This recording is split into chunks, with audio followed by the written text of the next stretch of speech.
Paz do Senhor, meus irmãos.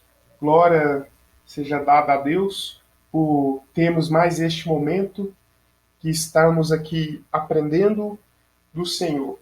Mas este domingo, pela graça de Deus, estamos aqui na lição de número 6.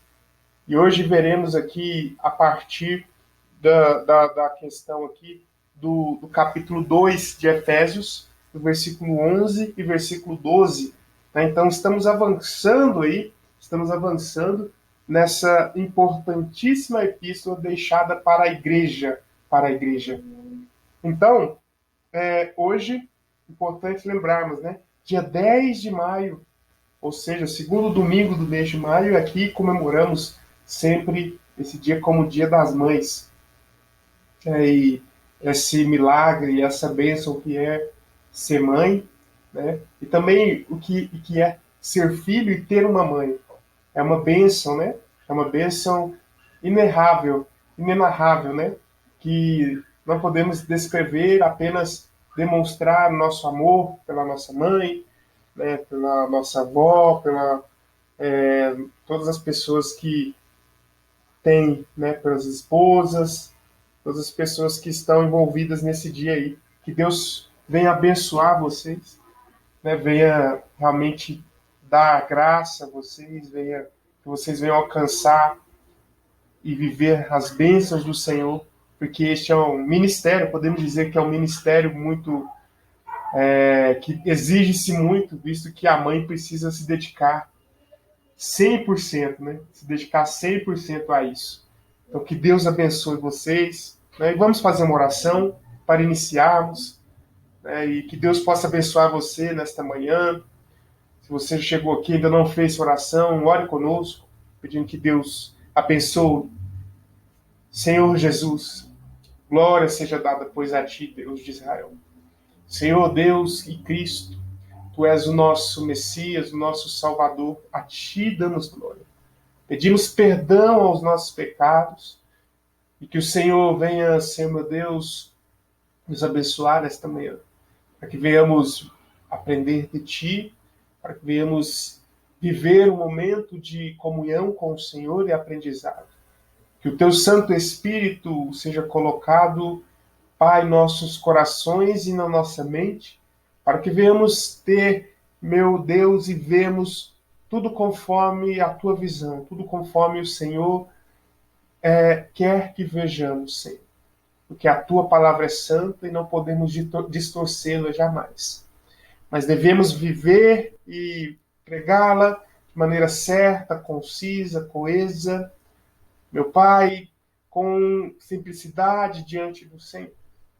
A Ti louvamos, pedimos e agradecemos, Senhor, Deus e Pai, em nome de Jesus, o Teu Filho. Glória seja dada, pois, a Deus. Meus irmãos, lição de número 6, como eu disse. E a lição de número 6 vai trazer a respeito da condição dos gentios. Da condição dos gentios. Nós analisamos o capítulo 2 na lição passada, do versículo 1 ao versículo 10. Nós vimos que fomos chamados da sepultura e levados ao trono. Né? Nós estávamos num estado de eterna depravação e fomos levados a um estado de glorificação, que será revelado em Cristo Jesus. E esse caminho foi criado pelo próprio Deus. Mas antes existia essa condição que nós estávamos separados, né? Nós estávamos com a imagem de Deus distorcida em nós. É justamente isso que veremos esta manhã. Veremos a luz do capítulo 2, versículo 11 e 12. E a verdade prática, ela nos mostra que, outrora sem Deus, por meio de Cristo, os gentios tornaram-se a descendência de Abraão e os herdeiros da promessa. Leiamos capítulo 2, versículo 11 e 12. Portanto, lembrai-vos de que vós, noutro tempo, éreis gentios na carne, chamados incircuncisão, pelos que na carne se chamavam circuncisão, feita pela mão dos homens, que naquele tempo estáveis sem Cristo, separados da comunidade de Israel, estranhos ao concerto da promessa, não tendo esperança e sem Deus no mundo. E aqui o autor ele coloca também o capítulo 4, que vai dizer justamente a respeito disso, do pai Abraão, né? Capítulo 4, versículo 11 ao 14. Versículo 12 ao 14.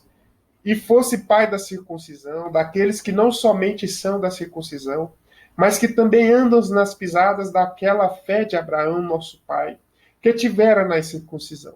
Porque a promessa de que havia de ser herdeiro do mundo não foi feita pela lei a Abraão ou a sua posteridade, mas pela justiça da fé.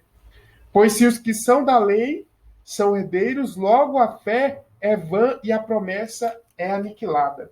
Então perceba que o capítulo 4 de Romanos, ele vem completar o capítulo 2, essa passagem do versículo 11 e 12 de Efésios. E nós veremos justamente essa questão da circuncisão e incircuncisão, espiritualmente dizendo, né, logicamente, e veremos também fisicamente o que significa isso e o que significava. E veremos a questão da condição da vida sem Deus e que se nós permanecemos nessa vida, nós teremos a perdição eterna como resultado. E é justamente essa visão e esse objetivo que nós iremos ver aqui nessa lição de hoje. Inicialmente, percebemos aqui nessa leitura que nós vamos ver um estado antes da regeneração, que nós éramos incircuncisos e nós não tínhamos e nós experimentávamos 5 pontos aqui que o versículo 12 nos traz. Nós estávamos sem Cristo, separados, estranhos à promessa, não tínhamos esperança sem Deus. Então é justamente esses pontos que iremos ver e tratar na lição de hoje. Então vamos continuar aqui e vamos agora para o tópico 1. Bom, partamos agora para o tópico 1, que vai nos dizer justamente as verdades a respeito da questão da circuncisão ou não circuncisão.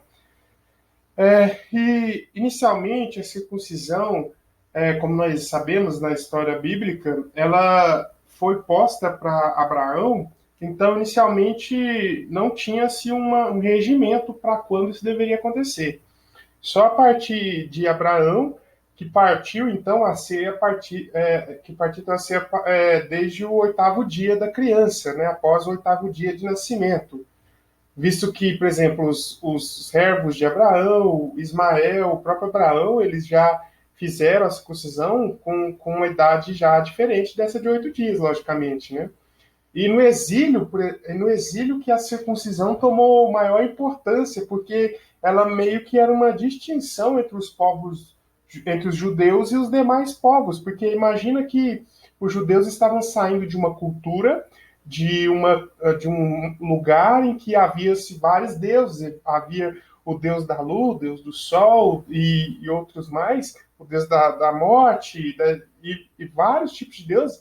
E aí Moisés, nós vemos isso na literatura da lei, do Pentateuco, que Moisés ali, os autores ao escrever o livro, eles estão contando a história e mostrando que Deus é acima de todos esses deuses, que ele é maior do que os outros deuses que existiam nos outros povos, que ele é maior do que o Deus que existia do sol, que ele mesmo criou o sol. Então, aí, a partir de então, ele cria várias outras distinções entre os demais povos, tal qual a questão alimentar, tal qual a questão da própria vestimenta que eles tiveram ali naquela época, né? Então, o povo passou a viver esse momento e isso passou a ser um fato de distinguir, porque existiam outros povos, historicamente, e outras regiões que também tinham costume, porém não era tão rigoroso a questão do tempo, né? A questão do tempo para se fazer essa circuncisão.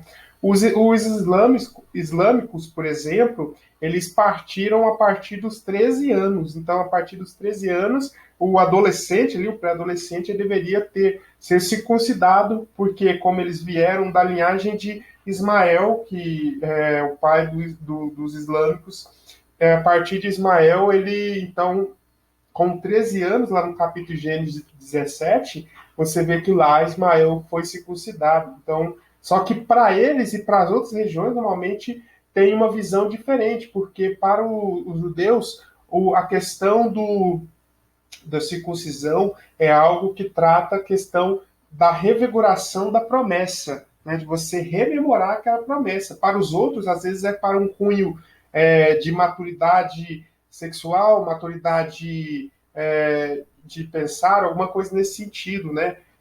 Então, tanto é que no ritual, não que o islamismo pregue isso seja uma determinação, tanto é que o Alcorão não cita a respeito disso, é apenas uma tradição, né? Mas aí a pessoa vem com umas vestes e depois ela sai com outras vestes, como se ela estivesse partindo para uma nova etapa da vida dela. E o significado, então, para isso e para nós pensarmos nisso, é justamente o significado que traz. Porque nós temos duas faces desse significado. A circuncisão, no Novo Testamento, por exemplo, nós pensamos ela na legalidade dos fariseus. Por quê? Os fariseus cumpriam a lei. Cumpriam, né? Podemos dizer, entre aspas, que eles cumpriam, visto que eles agiam de maneira que, da forma que eles achavam, dentro da sua lei, das suas interpretações. E isso levava ao legalismo, né? Ao legalismo. E eles faziam isso para mostrar individualmente quão religiosos eles eram, em cumprimento da lei. É como se eles dissessem, nós somos tão religiosos que nós estamos cumprindo a lei, veja só como nós somos religiosos, olhem para nós no Novo Testamento. E de encontro a essa visão, nós temos um sinal como sendo o povo escolhido. Porque na história anterior à revelação, né, o povo foi escolhido já. E espiritualmente seria então um selo da fé. Um selo da fé, a circuncisão. A verdadeira circuncisão, ela não parte do romper do lado carnal, mas ela parte para uma nova vida, uma circuncisão do seu coração. Ou seja, naquela época, por exemplo, a questão religiosa ainda era tão forte que aquilo servia de zombaria. Nós lembramos em Juízes, em 1 Samuel, cenários em que eles falam aquele incircunciso, né? Ou seja, aquela pessoa que não é circuncidada era como um sinal de zombaria. E as pessoas até mesmo se recusavam a comer junto com aqueles que não eram circuncidados. Tamanha distinção que existia no Novo Testamento. Mas para nós, a distinção não é essa carnal, mas a distinção no coração. Que o nosso coração deve ser circuncidado, ou seja, deve romper a carnalidade, viver uma nova perspectiva. Que é justamente o que trata aqui o tópico 3, que o apóstolo Paulo, segundo a lição nos coloca, reconhece que os gentios não faziam parte da circuncisão, mas com uma ressalva. O sinal dos judeus era apenas físico, realizado por mãos humanas. A boa nova que Paulo traz é a verdadeira circuncisão, que não se tratava de uma operação externa na carne pelos homens, mas que foi feita no interior do que é o coração, cujo louvor não provém dos homens, mas de Deus. Então, essa é a circuncisão ao qual Paulo está falando. E o Antigo Testamento, por exemplo, ele enfatiza tanto o sentido espiritual quanto carnal. Porque a intenção no Antigo Testamento era a espiritual também, para santificar, para separar aquele povo. No Novo Testamento já passou a ser algo legal, de legalidade, de algo que a pessoa fazia de uma forma individual de auto se promover, né? E no Novo Testamento nós temos então o sentido espiritual, que traz um significado mais profundo, porque aí ele se relaciona com a crucificação. A circuncisão, ela é a segurança da salvação da alma condenada. Inclusive, a respeito disso, os rabinos, a religiosidade era tanta que os rabinos, antigamente, eles acreditavam que a questão da circuncisão carnal, ela trazia inclusive a segurança da salvação, ou seja, você é circuncidado, então você tem segurança na salvação. Essa era uma visão que os rabinos apresentavam e alguns ainda afirmam até hoje, ou seja, que a circuncisão é o selo da salvação, quando na verdade a circuncisão que nós falamos na verdade a circuncisão espiritual do nosso coração, no interior, que deve haver essa circuncisão. E aqui, Romanos capítulo 2, vai nos trazer uma verdade concernente a isso, né? Aqui no versículo 28 e 29. Porque não é judeu o que é exteriormente, nem é circuncisão o que é exteriormente na carne, mas é judeu o que é no interior, e circuncisão a que é do coração no espírito, não na letra, cujo louvor não provém dos homens, mas de Deus. Então é isso que é a circuncisão, ao qual Paulo está falando. Né? E aí nós partimos agora para o outro ponto, que na época da igreja primitiva, esse fato ele foi tão relevante que o primeiro concílio que nós temos, por exemplo, lá em Atos 15, que é o concílio de Jerusalém, ao qual o Tiago, né, irmão de Jesus, presidiu aquele concílio, ele tratava justamente isso, porque a igreja de Antioquia agora tinha crescido. E ali não eram judeus, eram gentios. Então, a discussão então todos que são gentios, a gente tem que fazer eles viverem na forma do proselitismo, que é uma outra vertente que existia na época. Então nós temos que fazer eles serem cristãos judaizantes. E aí nós temos lá a fala de Pedro, quando ele tem a revelação da visão que ele teve no capítulo 10, porque no capítulo 10 aparece para ele o Senhor dizendo que aquilo que o Senhor purificou, santo é, que o homem não tem que ir lá e trazer aquilo ali e tentar dar uma nova versão para aquilo. Não, Deus purificou. Deus purificou. E a partir de então, que eles passam a ter essa visão e aceitarem os gentios dessa maneira. E, logicamente, que essa deliberação desse primeiro concílio não foi diferente, porque senão eles teriam que desconsiderar totalmente a necessidade do verdadeira conversão, né? Então, eles desconsideraram a questão da circuncisão, porque eles criam que Deus já fez isso por meio de Cristo. E também que Deus não faz diferença daquele que é circunciso e incircunciso. E aí, inclusive, Paulo, ele rememora isso na carta aos Gálatas, que ele vai falar a respeito disso, que ele teve um problema com Pedro e ele debateu com Pedro a respeito dessa verdade, e também vai falar também lá em Filipenses, capítulo 3. Então era uma verdade que existia, era um ponto que existia e que necessitava de ter uma atenção, e foi dada devida atenção. Porque aí, a partir de então, tanto gentios, quanto judeus, quanto gregos, todos passaram a ser agora o povo de Deus, né? Não só aqueles que se circuncidavam. Porque nós vamos ver agora, no próximo tópico, da questão do proselitismo que existia na época, em relação à salvação. E aí nós entramos no tópico 2, que ele vai nos falar justamente a respeito dos tópicos que eu enumerei, que nós éramos estranhos à promessa, estávamos sem Cristo, separados, não tínhamos esperança sem Deus. E nós vivíamos uma vida sem Cristo. Vemos que tanto os gentios quanto os judeus, eles estavam falidos na questão espiritual. Israel, nem quanto os gregos, nem quanto aos outros povos, eles não se mantiveram santos, eles foram corrompidos pelo legalismo.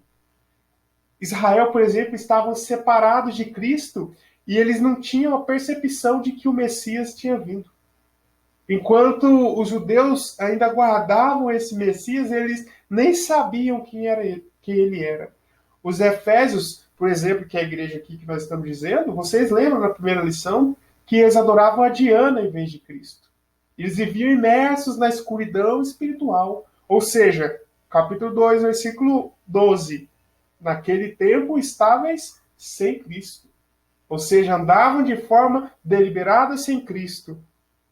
Não estavam, viram o Cristo, crucificaram o Cristo e não reconheceram Cristo. Outra condição, estavam separados de Israel. Ainda no versículo 12, nós vemos o apóstolo Paulo salientando a desvantagem dos gentios de não estarem incluídos na comunidade de Israel. Eles eram excluídos não só dos símbolos externos, mas também não faziam parte do povo escolhido. Consequentemente, nessa visão, eles não poderiam, então, E nós também não poderíamos, então, vivermos os planos de Deus e vivermos o privilégio da aliança. Apesar de que nós, da nossa visão, cremos que existem bênçãos específicas que serão reveladas à igreja de Israel, ao povo de Israel, por serem eles o povo escolhido, nós não fazemos a distinção das bênçãos, quer dizer, nós não fazemos que as bênçãos de Israel agora são da igreja, existem bênçãos que são para Israel especificamente, assim nós cremos, né? Então, a partir disso, mas as bênçãos gerais, as bênçãos que é para a igreja, porque para os judeus, todas as bênçãos eram somente para os judeus, e não existia bênçãos para os outros povos, porque eles estavam separados da comunidade. E a única maneira, por exemplo, que existia na época é o proselitismo. Os prosélitos podemos dizer que era uma doutrina, né, um ritual que a pessoa ela era iniciada no judaísmo, mesmo não sendo judeu de linhagem, judeu de sangue. Ele era iniciado, seguia alguns passos ali, e ele era iniciado. Mas só que isso aí tinha uma questão, porque os judeus, os rabinos, né, que decidiam que ia passar por esse proselitismo, não era aberto assim a qualquer um, né? Tanto é que eles recusavam porque nem todos conseguiam essa questão. Mas por que eles faziam isso? Porque eles criam que somente os judeus tinham a promessa, então aquele que não é judeu, mas quer viver a promessa, ele deve se converter ao judaísmo. E isso é o pano de fundo do Novo Testamento, principalmente do início da igreja primitiva. Hoje nós temos um evangelho diferente, vemos de forma diferente, porque o mistério foi nos revelado. Inclusive, é o que nós vamos ver aqui também, que o mistério foi revelado. Aquele mistério que existia antes não está mais da forma que era. E, inclusive, é o tópico 2, que eram alienados, estranhos aos conceitos da promessa. O tópico 2 é subtópico 3. Essas alianças eram, então, feitas a Messias e a Abraão e aos seus descendentes somente. Os gentios eram estranhos, estrangeiros, não havia aliança com eles. Nós temos, por exemplo, o pacto abraâmico, o pacto mosaico e o pacto davídico, né? E esses pactos, então, eles eram justamente que rememoravam a promessa messiânica. Agora, e isso para os judeus, na época, era somente para eles, como eu disse. Os gentios estavam alienados quanto a isso. Os gentios não tinham participação nisso. Mas hoje, a partir da revelação da nova aliança, nós sabemos que os gentios também estavam incluídos na promessa do divino, do plano divino. Porque Deus, ele não é um ser reativo. Ele não veio mudando o seu plano é absoluto. Ele foi estabelecido desde o princípio. Ele não veio ajeitando o plano. Existem situações que Deus trabalha diferente, mas isso não fere o plano divino. Porque aí você pode pensar, então quer dizer que Deus teve que fazer um ajuste para que os gentios viessem a ter participação na aliança? Não. Mas essa participação ela só era possível quando Cristo viesse. Então, o mistério que seria revelado era o Cristo vindo.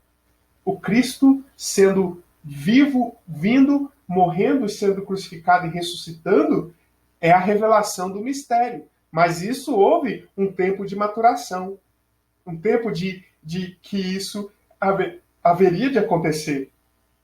É importante lembrarmos, né, que Deus não ajeitou o plano, não ajustou o plano. O plano já estava estabelecido. E como vemos isso? Nas profecias. Você vê Isaías, quando ele profetiza, né, Isaías vai profetizar ali por torno do ano 700, 800 a.C., e ali ele já vai profetizar de nações congregadas a Israel, que ali está falando da Sião celestial. E por que está falando de nações que não tem sentido ali, a não ser o sentido de que todos estarão na mesma Sião celestial, tanto judeus quanto gentios. Todos estarão ali. Então é Deus mostrando nas suas profecias que ele não ajustou o plano estava estabelecido. O plano era para mim e para você, para vivermos essa verdade que é a verdade do Evangelho. E não foi um ajuste de Deus. Né? E aí, com isso, entramos então no tópico 3, que nós vamos ver a respeito que nós não tínhamos esperança e não tínhamos Deus. E era comum os gentios, conforme revela aqui 1 Tessalonicenses, capítulo 4, versículo 13 ao 18, fala assim, ó: Não quero, porém, irmãos, que sejais ignorantes acerca do que já dormem, para que não vos entristeçais, como os demais que não têm esperança. Porque se cremos em Jesus, que Jesus morreu e ressuscitou, assim também aos que em Jesus dormem, Deus os tornará a trazer com ele. Dizemos-vos, pois, isto pela palavra do Senhor, que nós, os que ficarmos vivos para a vida do Senhor, não precederemos os que dormem, porque o mesmo Senhor descerá do céu com voz de alarido, de arcanjo, com a trombeta de Deus, e os que morreram em Cristo ressuscitarão primeiro. Depois nós, ficarmos vivos, seremos arrebatados juntamente com ele nas nuvens, ao encontrar o Senhor nos ares, assim estaremos para sempre do Senhor, com o Senhor. Portanto, consolai-vos uns aos outros com essas palavras. Então, perceba que ele inicia falando que não sejais ignorantes. Por que ele fala isso? Os gentios não criam na eternidade da alma. Eles não criam que talvez a alma vivesse, nós vivemos um estado eterno. Para eles, o futuro era uma noite sem estrelas. Era uma coisa incerta. Muito pelas correntes filosóficas da época, por exemplo, como os epicureus, que foi fundada pelo o filósofo Epicuro, né? Lá no século IV, mais ou menos, antes de Cristo, século III, né? Antes de Cristo, que ele ensinava que deveríamos viver o prazer na vida e que porque a morte não tinha mais prazer. Não existia mais nada após a morte. E também os estoicos, fundado por Zenão, ensinava que deveria-se, então, não ter prazer nenhum, porque isso aí, os seus prazeres iriam deturpar as suas emoções. Os prazeres iriam... Então, as duas são extremos. Perceba que você não pode ter prazer e ou então você pode ter prazer demais. A Bíblia nos ensina que devemos desfrutar a vida, viver a vida, gozarmos da vida enquanto a temos, vivê-la e investirmos ela no Senhor e também deleitarmos nas belezas que o Senhor trouxe para nós, na beleza da vida, na beleza do casamento, na beleza das viagens. Isso a Bíblia nos ensina. Mas nós devemos entender que ao fim tudo há de ser trazido à tona. Existe uma luz que há de trazer à tona. E isso vai determinar o seu estado eterno. E esse estado pode ser a morte eterna ou a vida eterna. E a esperança, se você para pensar o que te move a sua vida, o que move você, é a esperança. Ela é como se fosse uma âncora guiando a sua alma pelo mar da vida. Os gentios, eles são desprovidos de esperança. E eles têm medo e incertezas, conforme lemos, por exemplo, em Hebreus capítulo 6, 2 Coríntios 7, versículo 10. Por conseguinte, então nós entendemos que a falta de esperança e de paz revela a ausência de Deus. Nós devemos viver o Evangelho, pois, então, se ao fim, ainda que seja impossível, mas se ao fim nós descobrimos que era uma mentira, que o Evangelho é uma mentira, nós apenas não teremos a vida eterna, mas teremos vivido a vida, né? Porque o Evangelho consiste em vivermos, consiste em desfrutarmos, e consiste também em recusarmos algumas coisas. Mas agora, se nós pensarmos que não existe, o Evangelho é uma mentira, e descobrirmos que no final nós que estávamos enganados, qual é a condenação? Vivamos o Evangelho. Vivamos o Evangelho porque vale a pena viver o Evangelho. Porque nós temos esperança. Nós temos esperança que nos guia. A esperança nos guia.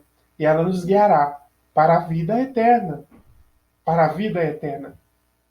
E aí, a quinta questão que os efésios estavam enfrentando ali, nós já falamos que eles estavam sem Cristo, separados, estavam estranhos à promessa, e agora eles não tinham esperança, e agora eles eram sem Deus no mundo.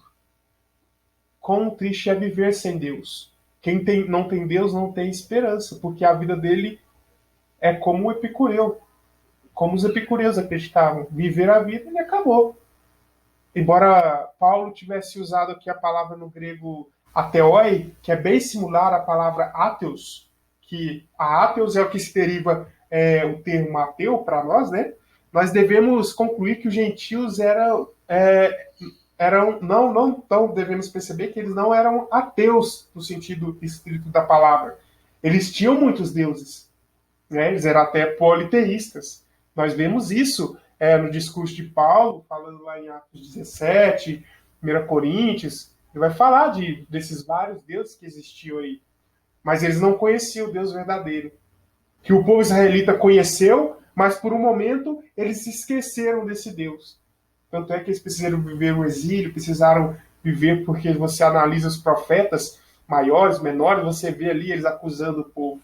Né? Porque eles deixaram a promessa, eles deixaram a herança, e agora viveram de forma dissoluta. Mas agora analisemos os deuses da época. Os deuses que filosofia prega, os deuses que os gregos pregam, são deuses vingativos, caprichosos, deuses que, na verdade, você vivia debaixo de ameaças, de uma ditadura pelo medo desses deuses. Na verdade, eles não fazem as coisas por medo desses deuses. Mas o Deus que nós conhecemos, não. O Deus que nós conhecemos, ele quer um relacionamento estreito conosco. Ele quer que nós vivamos uma vida próxima a Ele. Ele procura aqueles que adoram. Nós devemos temer a Ele e não ter medo dele. Devemos ter a consciência para experimentarmos esse caminho e vivermos sempre neste caminho. Porque vivemos nesse caminho, nós mantemos a esperança. Agora, a esperança em mantermos nos caminhos exige algumas questões e não nos livrará de outras. Conforme Paulo escreveu, o Espírito Santo o inspirou a escrever, nós cremos que em tudo somos atribulados, mas não angustiados, perplexos, mas não desanimados, perseguidos, mas não desamparados, abatidos, mas destruídos não, trazendo sempre, por toda parte, a mortificação do Senhor Jesus Cristo no nosso corpo, para que a vida de Jesus se manifeste também em nossos corpos. Então, meus irmãos, vivemos a vida, desfrutarmos da vida, vivemos o Evangelho, cremos no Evangelho, temos a esperança do Evangelho, nos levará a um bom caminho, ao melhor caminho, que há de ser revelado a nós, que há de ser revelado àqueles que creem. Então, continue firme na esperança, porque ela te move pela vida, pelo mar da vida, até que você se ancore no lugar seguro de Deus. Estejai firmes nessas palavras, né? E no demais, Deus abençoe a sua vida, Deus abençoe aí a sua semana, né? Venha abençoar o restante aí, o início, né? Hoje é o domingo, início da semana, venha abençoar o restante dela, e que domingo que vem possamos estar juntos novamente. Que Deus possa continuar dando graça a todos, né, para que venhamos viver realmente os planos de Deus e vivemos realmente a nossa esperança ser depositada realmente em Deus. Então, Deus abençoe, fiquem com Deus e a paz do Senhor a todos.